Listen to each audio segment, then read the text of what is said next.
I can't see anything. It's frozen, but the countdown's still going.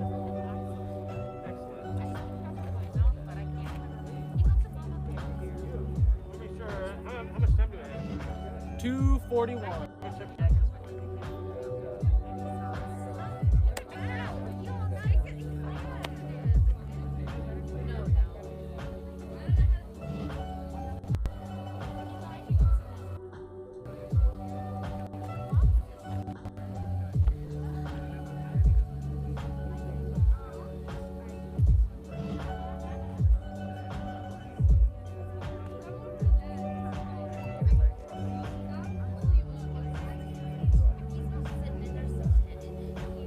Make everybody busy.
Yeah, you have 20 seconds left of the live countdown. So there's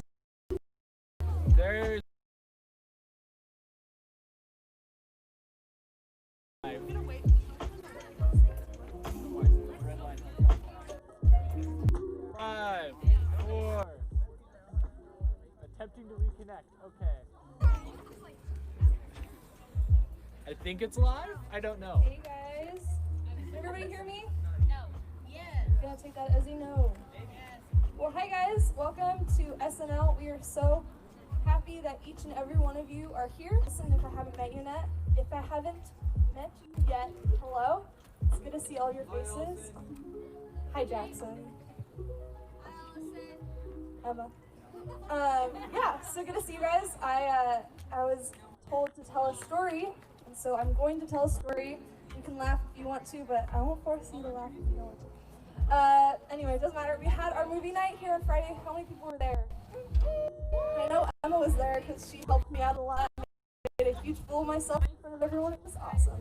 I do that every day though. Yeah, so we had our movie night on Friday. We also had our 18-20 group. It was earlier than that, so that was like 5:30 to 8, and then we had our movie night, which ran a little long, from like 8. I think I got home at like 11 o'clock, so I was pretty tired after our college group ended. We literally had to book it right out here to set all this up for you guys. Not this, but you know, we had the TVs. And so I was just really spacey, especially when we were like, Pastor Mo can attest to this, when we were like putting the TVs back, I was like a zombie. I was in a daze. And so that was that, right? I thought that was it. Church this morning, because I work here, obviously. And so I think Emmy already knows the story. And so I park over across the street. I come back up. I wish you guys could see this. I have a picture on my phone right here. Here's the chair that I left from Friday was still in the parking lot. Yeah, it was awesome. So let's count that. Friday night, all of Saturday night, and early Sunday morning. So yes, thank you guys, that's me. Felt very stupid and very embarrassed. I don't know how you like misplace something that's like a chair, it's kind of a big thing, but anyway, it's my story. Yay! All right, well, welcome to SNL. I promise that I will stop talking. Yeah, we're happy to have you guys here tonight. I'm gonna hand things over to Katie. she is going to do some announcements. Yay! Yay! Thank you. Okay. So putting stuff together for another fun event coming up soon, so stay tuned. And here is Eli with an awesome game. What's up, guys? So what we are doing today is going to be a lot of fun, and you may have heard of this game. But first, I need all of you to stand up on your feet and with your legs and use your muscles. I know it's hard. I know it's very hard. Just gonna have to do it. Emma, I see you in that cover. You're gonna have to get up for this. You gotta do it. Okay. So this is the classic song that Pastor Mo sings to. If that's a big hint. It's called The Man, the Gorilla, and the Gun. So if you guys don't know how to play, you need to find a partner and stand back to back, but not too close to back to back. All right, respectable, responsible distance back to back. So partner up, find a partner you want to stand back to back, and it's kind of like rock, paper, scissors, except it's gorilla, man, and gun. So everybody do gorilla. This is gorilla right here. All right, this is gorilla. Gorilla beats the man. This is man. I'm a man. It's like the thinker, okay? And then man beats the gun, so pull your guns out. And the gun beats the gorilla. Everybody understand? So gorilla beats the man, man beats the gun, and gun beats the gorilla. Are you guys ready? All right. And if you tie, you die. Music. Here we go, repeat after me. The gorilla beats the man. The gorilla beats the man. And the man beats the gun. Sing it. And the man beats the gun. And the gun beats the gorilla. And the gun beats the gorilla. And if you tie, you die. And if you die, you die.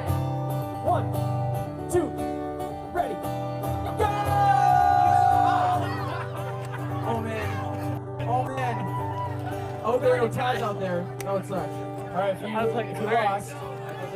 if you lost, sit down. If you're in, find a new partner. Everybody die. Everybody sing with me. The gorilla beats the man. And the man beats the gun. And the man beats the gun. And the gun beats the gorilla. And the gun beats the gorilla. And if you tie, you die. And if you die, you die. Here we go. 1, 2, ready, go!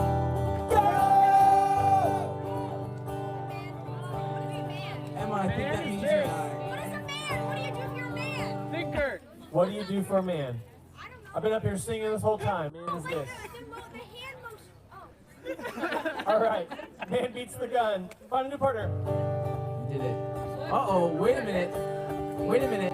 There's only 2 people left. This is the championship right here. Celeste versus Emma. Here we go. This is it. The gorilla beats the man. The gorilla beats the man. And the man beats the gun. And the man beats the gun. And the gun beats the gorilla. And the gun beats the gorilla. And no ties because it's the championship. But if you tie, you die. 1, 2, ready, go!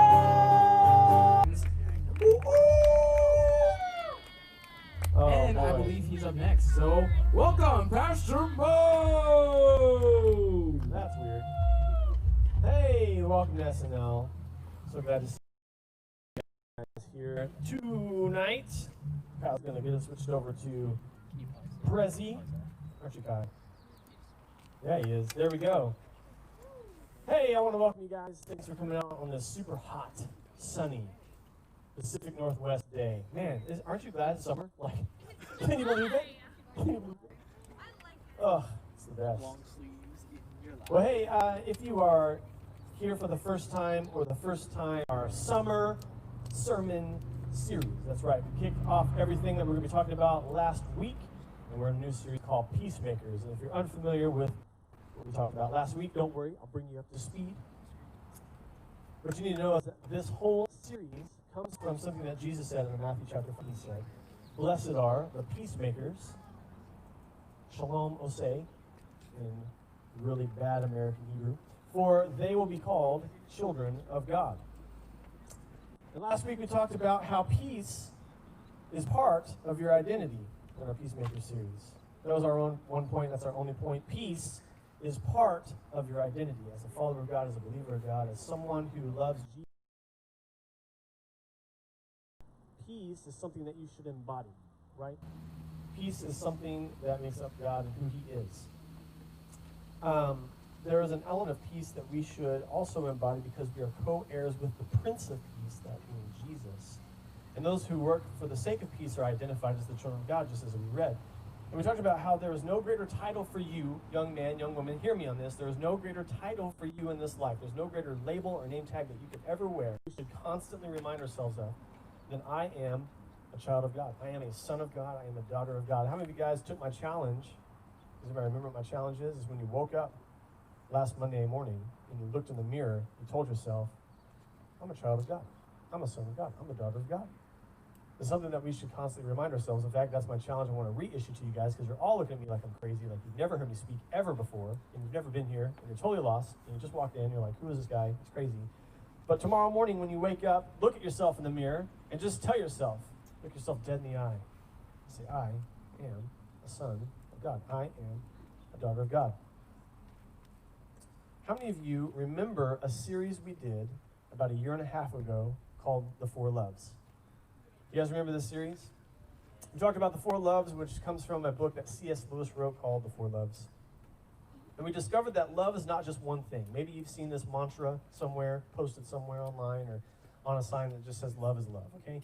Well, actually, love is four things, according to Scripture and according to how our relationships actually play out in this life. Love is four things. And we talked about these four words from the Greek, the first being storge, then philia, eros, and agape, or in their English counterparts, affection, friendship, romance, and charity, or God's love, and how each of these types of loves are meant to be played out and exist separately as we relate to God and one another. You guys remember this? Right? Hello? Cool. And just like it was good for us to learn the definition of love, it is very important for us to understand what peace is. Because how can we be peacemakers if we don't know what peace is? How can we make peace if we don't understand what peace is? And so tonight, just like I prefaced last week, we're going to take a deep dive into the word shalom.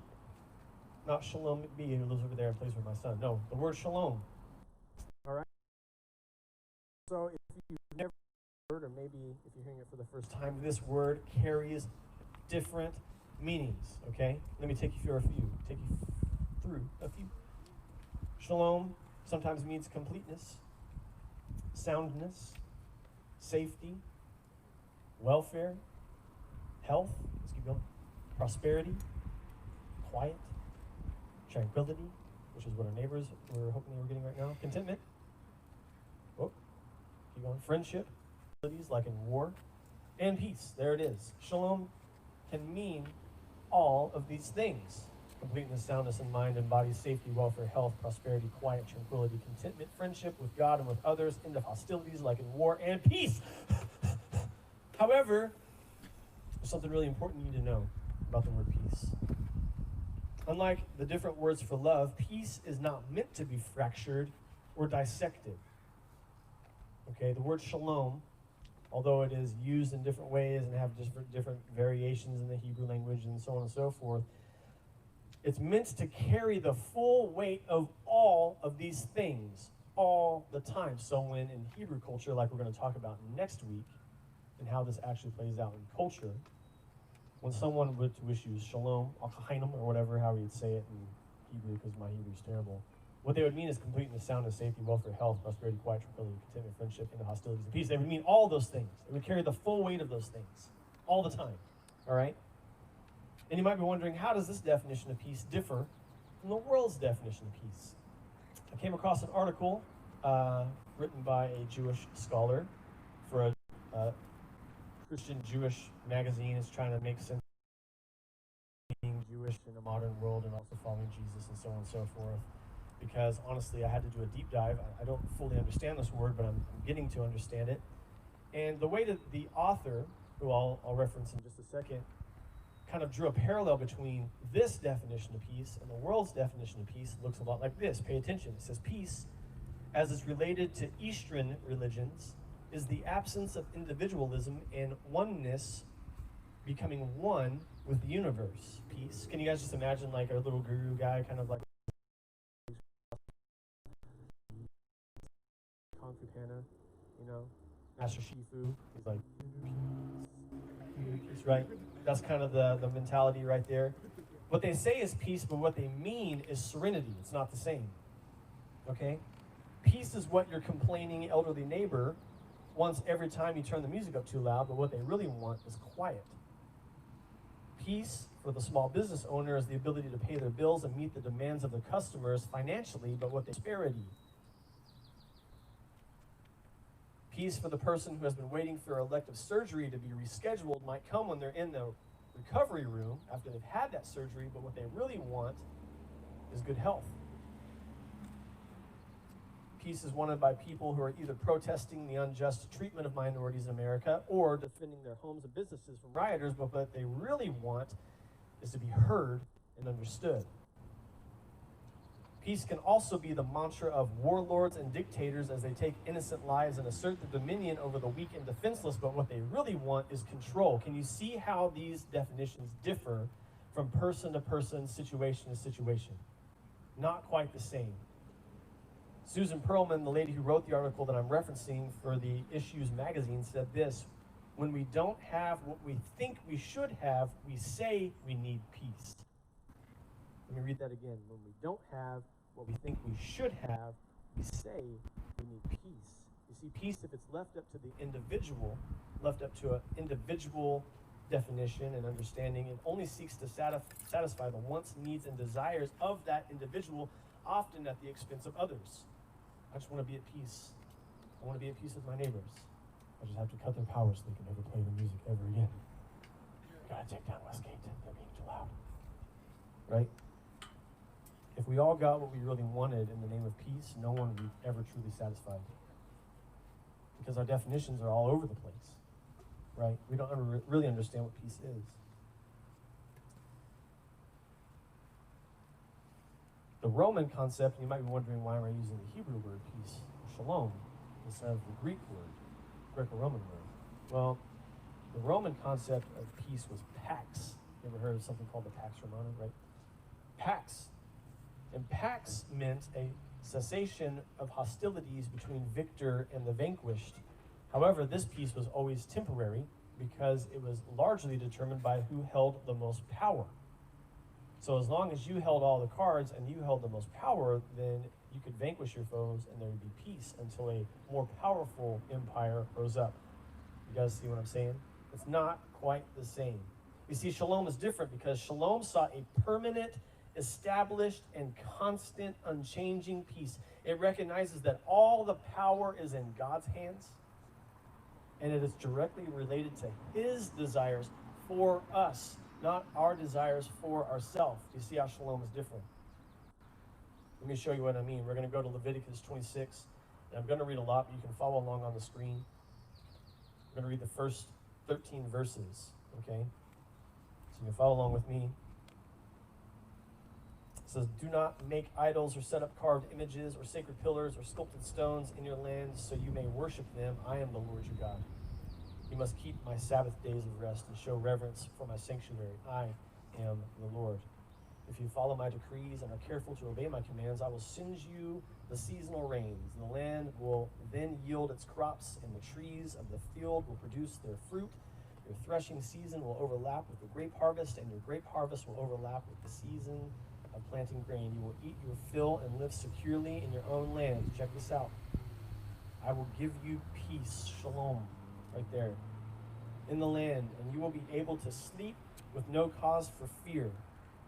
I will rid the land of wild animals and keep your enemies out of your land. In fact, you will chase down your enemies and slaughter them with your swords. 5 of you will chase 100, and 100 of you will chase 10,000. All of your enemies will fall beneath your sword. I will look favorably upon you, making you fertile and multiplying your people, and I will fulfill my own covenant with you. Almost done, verse 10. You will have such a surplus of crops that you will need to clear out the old grain to make room for a new harvest, and I will live among you, and I will not despise you. I will walk among you. I will be your God, and you will be my people. I am the Lord your God who brought you out of the land of Egypt, so you would no longer be their slaves. I broke the yoke of slavery from your neck so you can walk with your heads held high. Yo, that's awesome. There's some things I need to explain.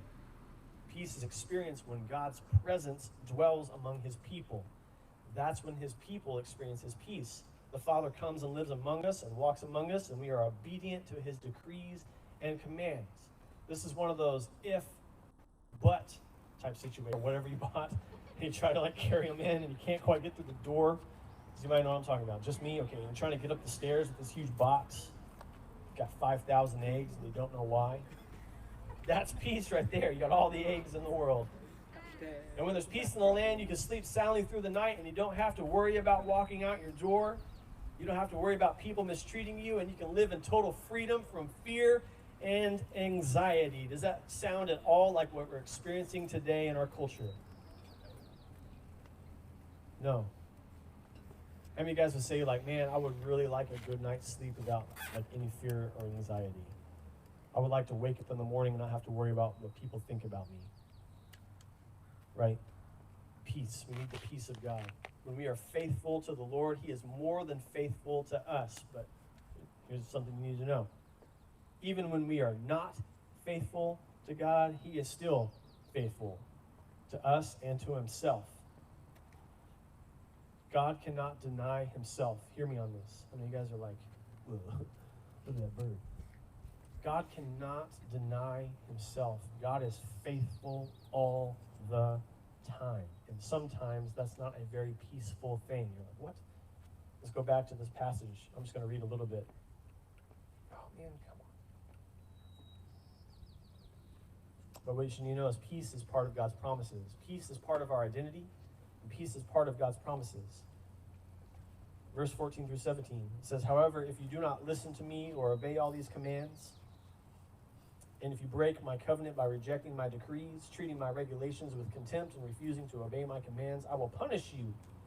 I will bring sudden terrors upon you, wasting diseases and burning fevers that will cause your eyes to fail and your life to ebb away. You will plant your crops in vain because your enemies will eat them. I will turn against you, and you will be defeated by your enemies. Those who hate you will rule over you, and you will run even when no one is chasing you. Does that sound very peaceful to you? Does not sound very peaceful to me. And I'm not suggesting that what we are experiencing in our country right now and around the world is by any means the judgment of God, but however, I am also not God, and therefore I do not really interpret what he is doing currently, because he can do whatever he wants. But as you can see, as our world gets progressively further and further away from God, we also get progressively further and further away from his peace.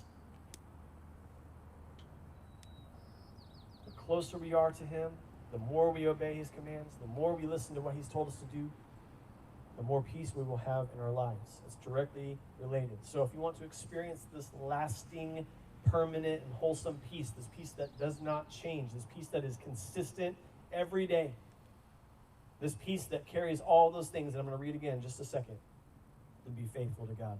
Be faithful. Be faithful.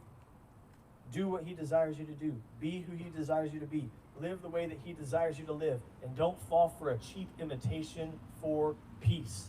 And I got to tell you, there's a lot of cheap imitations out there right now. There's a lot of things that you can get caught up in. There's a lot of things that you can become a part of.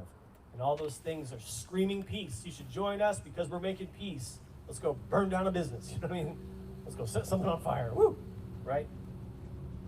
Don't fall for that cheap imitation. It is short-lived and it's fleeting.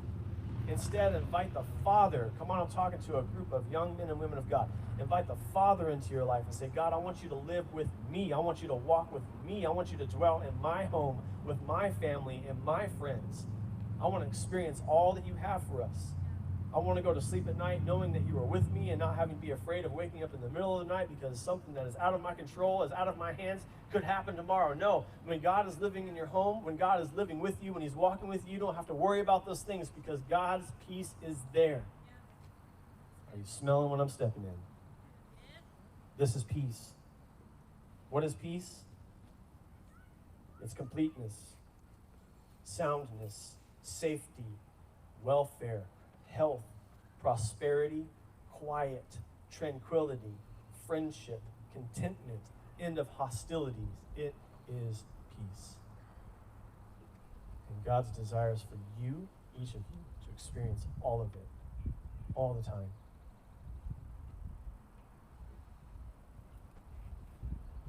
We're going to do something really quick before I invite the worship team up. I got a couple questions that I want you guys to go through. Here they are. I want you just to reflect with the people around you for a couple minutes, and then we're going to go in and we're going to sing some songs. But first question is, after hearing the definition of shalom, how does that change your idea of peace? Because I know you guys talked about this last week. Those of you that were here had a lot of different definitions of peace. Here's one thing I didn't get to in my notes, but I'll tell you what it is now in case you weren't here. Most often, peace is defined as life the way it should be. Right? That's kind of like a really blanket type definition of peace. Life the way it should be. But who has the authority and the power to determine what should and shouldn't be? Second question is this: what are some cheap imitations of peace the world buys into? How about you? Woo! What are some cheap imitations of peace that the world buys into, and what are some of those that maybe you've bought into recently? Number 3, would you say that you are being the person God wants you to be, living the way that He wants you to live? Why or why not? We're going to put some music on. I want you guys to get in groups 2 or 3, keep your distance, mask up, all those good things. Leaders, if you're a leader in this place, I want you to get in the mix as well. Spread out around, get with somebody, talk about it. We'll give you a couple minutes. Ready? Go.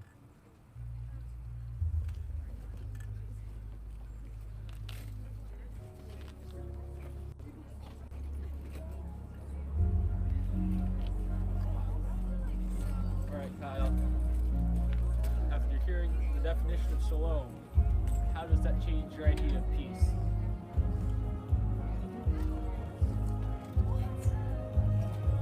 I don't really know.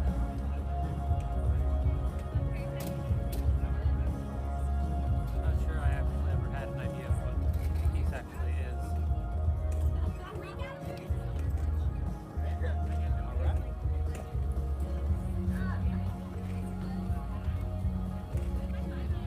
As for me, I think my definition was like no conflict, which in a way shalom was, but I guess mine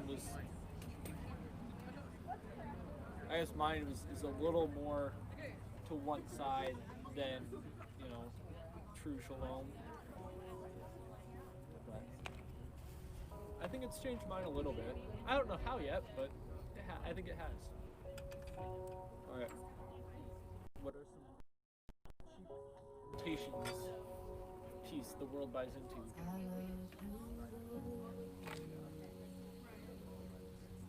Oh, your mercy never fails me. And all my days I've been held in your hand. From the moment that I wake up until I lay my head, oh, I will Think of any right now. sing of the goodness. How about video games or sports? Everything will be great if we have sports. There'll be calmness if we have sports. All right. What about you? What is? I say, yeah. I guess cheap, which is sad, but what do you think? There's stuff in your life that you've grabbed on for peace.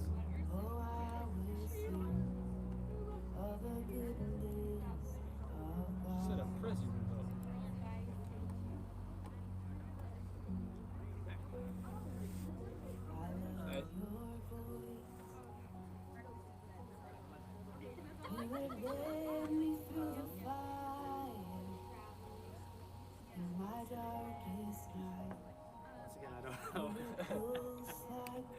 I mean, for me, it's school.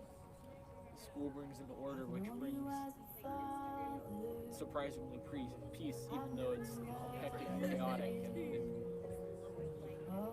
and not true peace. But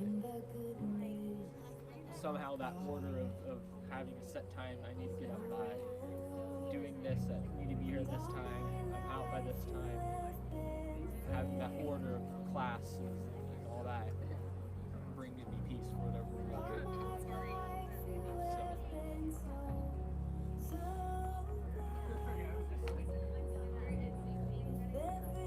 honestly, I don't know how to answer the last one, the last group of questions. I would say I hope so. I hope so that I'm being the person God wants me to be.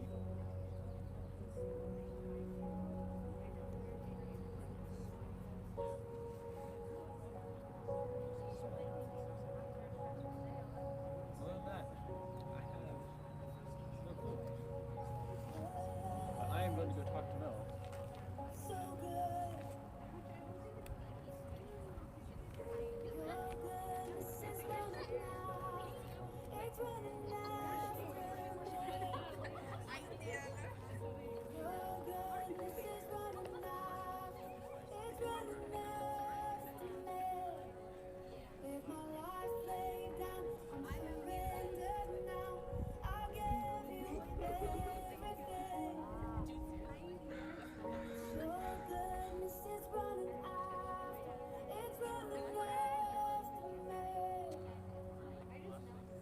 Your